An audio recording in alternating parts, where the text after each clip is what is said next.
মাস আগেই দিল্লি থেকে বাঙালিদের বাংলাদেশে পাঠিয়ে দেওয়া হচ্ছিল বাংলাদেশি সন্দেহে। বীরভূমের সোনালী বিবি তার বৈধ কাগজপত্র থাকা সত্ত্বেও বাংলাদেশে পাঠিয়ে দেওয়া হয়েছে। সে অন্তঃসত্ত্বা অর্থাৎ প্রেগনেন্ট। হাইকোর্টে কেস করা হয়, তাকে কেন্দ্র সরকারকে দ্রুত ফিরিয়ে আনতে বলা হয়। তার বিরুদ্ধে কেন্দ্র সরকার দিল্লি সুপ্রিম কোর্টে গেছে যাতে ফিরিয়ে না আনা হয়। ভাবুন, বৈধ ভারতীয়, বৈধ ভারতীয় তার সব থেকে বড় প্রমাণ আর একটা চলে এসেছে।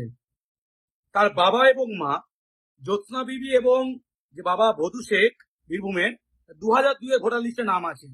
2002-এর ভোটার লিস্টে নাম আছে। 1920-30-এর জমিবাড়ির দলিল আছে। সেই সোনালী বিবি অন্তঃসত্ত্বা মহিলা শুধুমাত্র বাঙালি হওয়ার কারণে বাংলাদেশে পাঠিয়ে দিয়েছে এবং তাকে ফিরিয়ে আনতে নারাজ কেন্দ্র সরকার।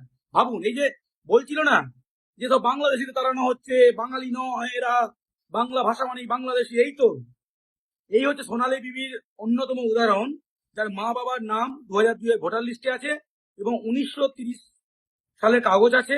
হাইকোর্ট ফিরিয়ে আনতে বলেছে, তার বিরুদ্ধে কেন্দ্র সরকার সুপ্রিম কোর্টে গেছে। ভাবুন, বিজেপি এতটাই বাঙালি বিরোধী, দিল্লি এতটাই বাঙালি বিরোধী। ভাবুন, এটা হচ্ছে বড় প্রমাণ। জয় বাংলা।